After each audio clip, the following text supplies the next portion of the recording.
Hello and welcome to the show.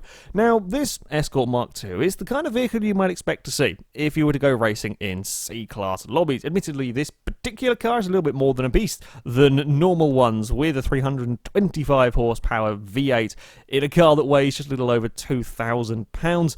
It is very, very quick accelerating, did pretty well in the versus community that it was running. However, it is not exactly the easiest car to drive because, well, to keep it down, to keep it in C-Class, compromises had to be made, and in this case it's the form of the tyres. You know, we're still running standard tyres. However, for today's challenge, well, a lot more compromises were going to have to be made, as we were to go racing with 1,000 horsepower C-Class cars. These vehicles, mostly fitted with NASCAR engines, allow the 994 horsepower NASCAR engine. There are a couple running the Ferrari V12s that we could get up to almost 1,200 horsepower in C-Class cars, which means standard tyres, you know, very little in the way of weight reduction perhaps, maybe not even getting brakes or suspension on some of the vehicles. Yeah, these are tough cars to drive. A Mercury, I don't know if Mercury got turned around or whether he spun on his own through the first corner, caused some chaos further back, but already it took us 3 corners and we were going 4 wide. These are some of the hardest to drive vehicles you will ever have on Forza, and we were going 4 wide and everybody made it through the corner.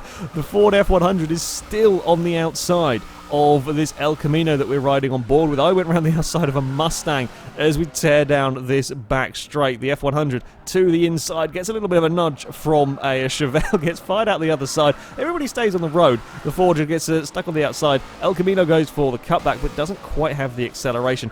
Doesn't really fancy his luck at the top of the hill, and I don't necessarily blame him. Going through here is not a place that you want to be fighting on an opening lap with a very difficult to drive cars, but in doing so we see some massive slides going from the vehicles ahead. The Chevelle would out-drag him. Further back, some vehicles were having some issues with the bumps around this circuit, particularly this sort of kink on the straight. The Vandura gets launched up into the air, can't catch the back end in time. He's going to go sideways across the gravel, and as always going to end in disaster for the poor Vandura.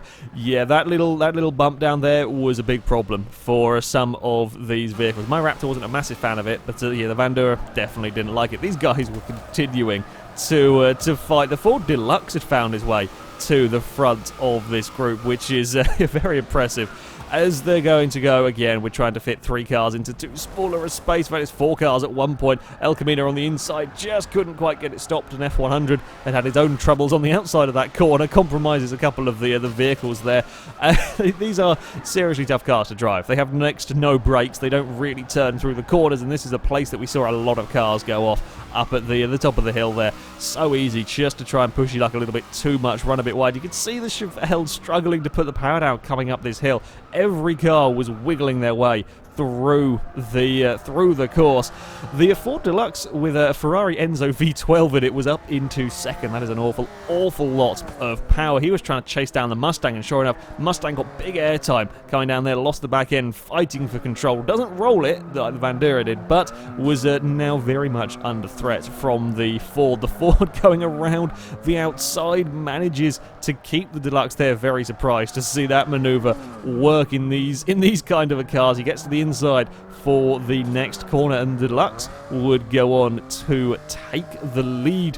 Yeah, these vehicles were absolutely balmy. There were a couple of country squires in the race. This one here getting a better run out of the final corner. Throttle control was so important to try and be able to use that power as we come over the crest. Again, the country squire is going massively sideways. He's going to run a little bit wide into this next corner. The El Camino's thinking about having a look up the inside. He can't quite get his car far enough alongside. Then we get some more wheel spin. Lots more wheel spin from the country squire down towards the next corner.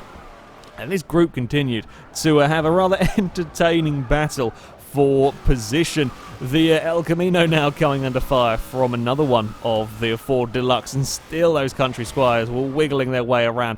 The Deluxe goes to the inside, can't quite get it stopped, runs a little bit wide, forces the El Camino out wide. The El Camino returns the favour down the bottom of the corkscrew, but the Deluxe is not giving up. He finds some grip, gets his car up the inside. He's now left a lovely space for the purple El Camino to try and have a go.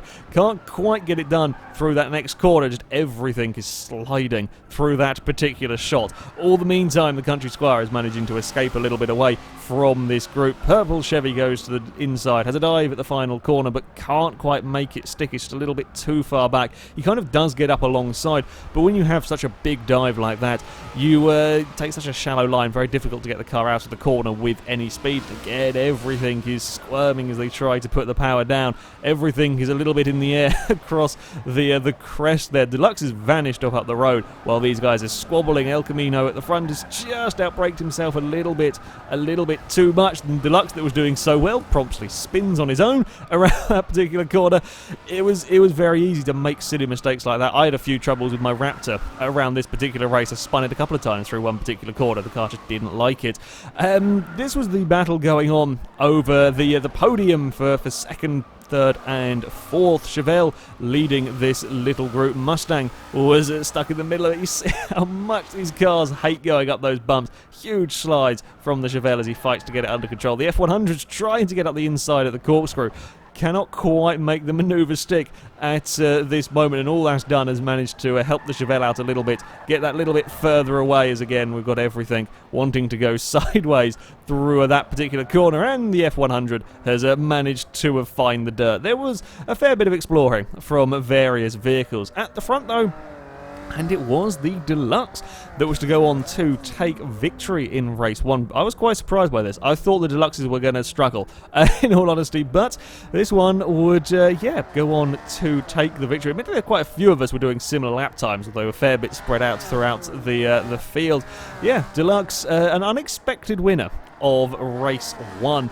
Further back was a little bit closer. This was the fight for fourth place. The Mustang would make a little mistake, drop out of that podium battle, and would fall into the clutches of a Ford Country Squire. F100 tried to go around the outside of the Chevelle for second, couldn't quite make it stick, ended up out on the dirt. The Mustang would also push it just that little bit too hard, only put one wheel on the dirt, but that was enough. Slows down his exit. The Country Squire's to the inside, but he's on the dirt down towards the final corner. Not a normal place to end up on the dirt. The Mustang gets the better drive. The Country Squire is squirming his way, trying to get some power down as they drag race to the line. Mustang spins it, gets punted across by the estate car, and manages to keep his fourth place. I mean, admittedly, that is one way to defend. That is one way to defend, is completely and utterly lose control of the car and kind of spin it across in front of your rival. But yeah, there we go. Fantastic finish for them guys. Race number 2, we would go to the Road Atlanta circuit. Now, when I built a car for this, I went a very different route to everybody else going for this Shelby Raptor. I was surprised nobody else went this particular route. My thinking being that while I had an awful lot of weight in this vehicle, I had a lot more traction than the cars around. So you can see I could get such a fantastic start. It's not four-wheel drive. I had to rear-wheel drive swap it to keep the PI down. But I had such a fantastic start. I was fourth on the grid, and I'm going to take the lead around the outside at the top of the hill. That's such a tough place to go around the outside of anybody, let alone in cars like this. It's an incredibly difficult thing to do. But I went for traction in this Raptor. Now, I had a lot of problems at Laguna, the corner after the corkscrew. This car couldn't deal with. I spun it. I think I spun it once there and fell off the road once. That's why I was well down. Despite going very quick lap times when I wasn't spinning, the Raptor was very quick, which was perhaps a bit surprising because everything else is squirming like this as they come down the straight. Everything is wiggling. The Country Squire is sideways. The Chevelle is sideways, whereas the Raptor just doesn't do that sort of thing. These guys are all, quite a lot of cars at a small space of tarmac. Deluxe is going around the outside of a Holden, makes it stick. The Holden gets himself in trouble on his own across the curbs, I think, out there. The Country Squire spots an opportunity. It is up the inside through the final corner and then a very big slide from the Ford, and that slide hasn't helped him, just lost that little bit of momentum. Chevelle is going to have a go back up the inside as we come in towards turn 1 and is going to get the manoeuvre done. The Deluxe is now aiming and will get past another Holden on the run up the hill. Still, the Country Squire is smoking his tyres, trying to find a way alongside the Chevelle. Can't quite do it at the top of the hill. The Holden and the Fords and everything is all getting together through there. Lots of sideways stuff. Managed to slow each other down. Puts the Country boat alongside the Chevelle, but he's alongside on the wrong bit. He's stuck on the outside. He's across the grass. He manages to hold it. Now he's got the very long corner. You really don't want to be stuck on the outside around there. In normal cars, it's quite hard to get a manoeuvre done like that. And in these vehicles, there is just not enough grip to make that particular one that one work. Again, you see everything trying to put the power down, coming down that hill. So easy to get it massively, massively sideways. Holden out breaks himself, ends up out wide. Deluxe ends up out wide, trying to put the power down with a big slide. Chevelle gets to the front of the group, and the Country Squire maintains his position in the middle of all of this crazy.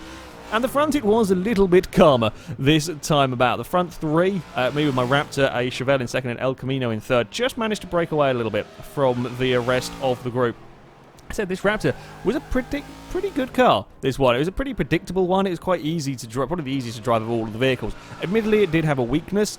It was terrible under brakes. Being such a heavy vehicle, it just didn't get stopped. So for the first half of the lap, I'd pull away. Second half of the lap, especially down towards the chicane, I would get caught up to. But yeah, the gap was remaining relatively constant at the front. Further back, and the two Ford Deluxes had managed to find one another. They were going for a fight down towards the chicane. Not quite brave enough under braking. It was very difficult almost to get very clean passes done because none of these vehicles got stopped very well. So you had to really know what your braking performance was like if you wanted to go for a big dive. You can see how much people were struggling with these cars around this circuit. The bumps and the crests would cause no end of problems, and it was inevitable something would go wrong. So a Mustang made a mistake, ended up in the tyre bundle to this final corner. As we see, he was waiting for time to rejoin.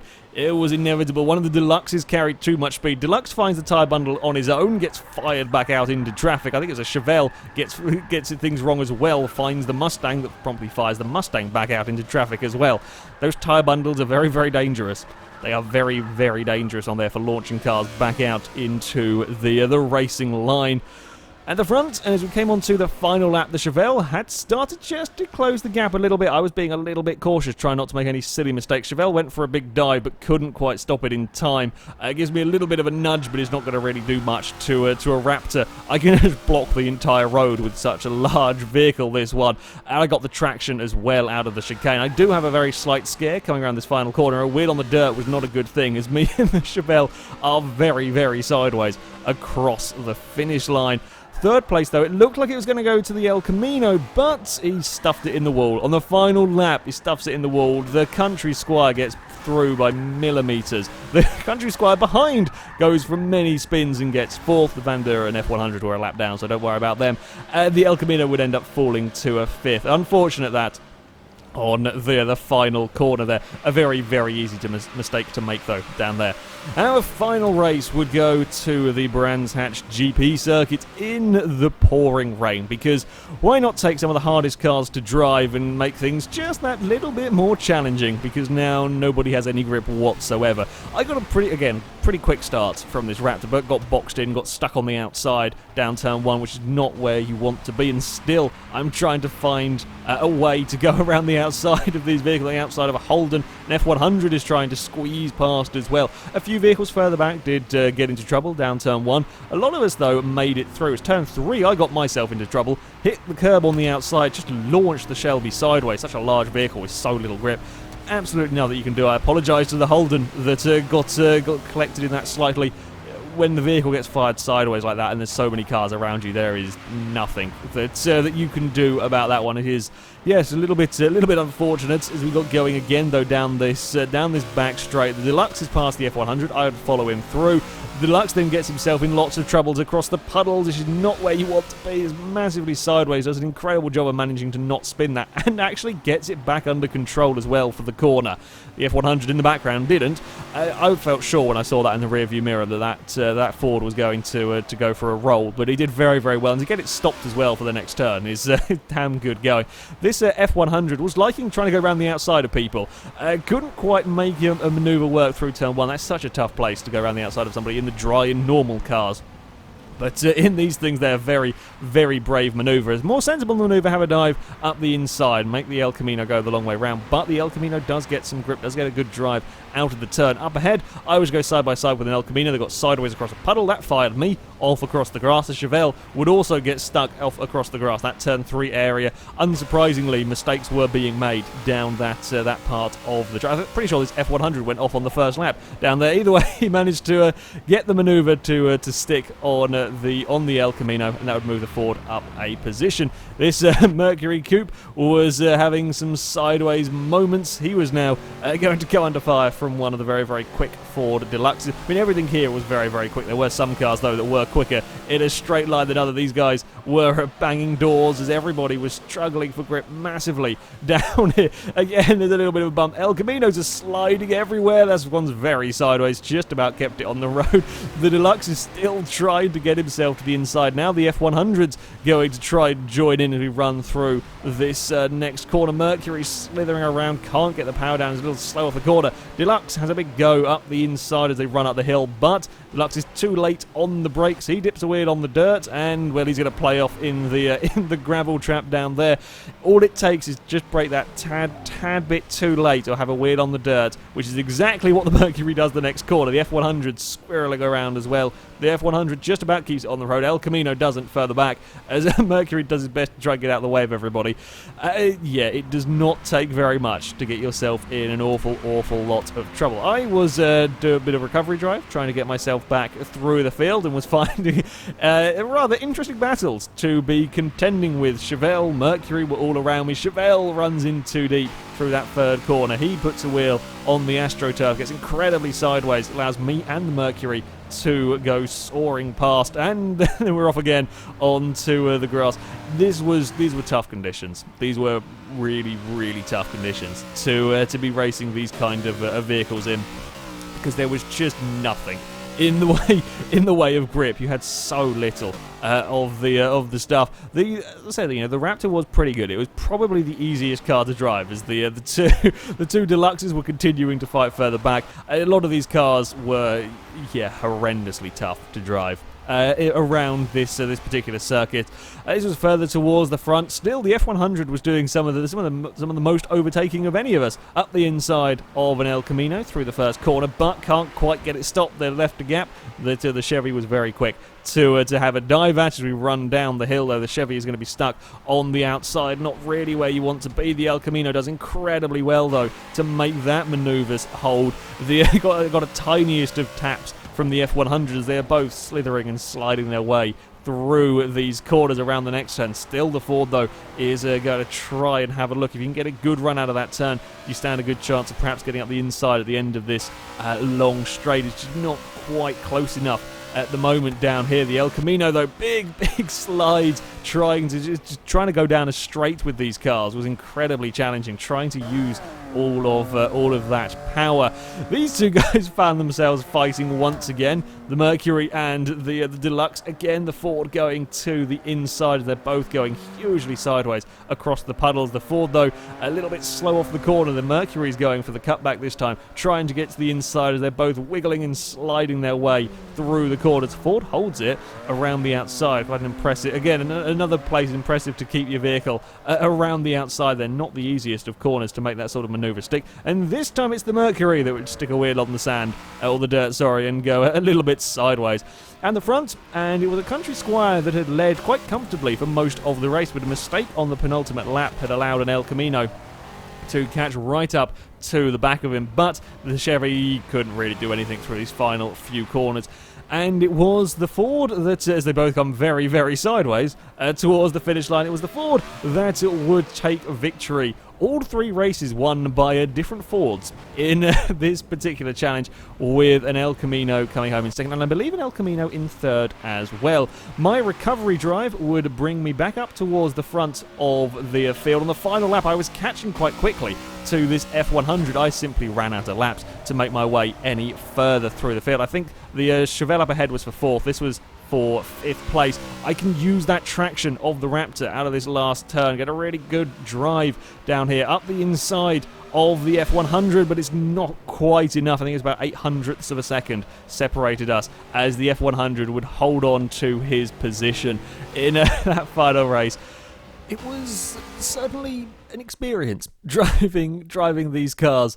They were really rather ridiculous. A lot of fun. I was amazed just how much close racing we got from such absurd vehicles. Quite a few vehicles spun round, fell off the track from time to time. There were accidents here and there, but for some of the most ridiculous cars you will ever drive, there was actually quite a lot of really rather close racing. Now, you may be watching this and wondering, isn't there a sneaky advantage if you turn traction control with people using traction control and stuff for this race? you might think that a couple of people actually tested this before we started these races. You go slower.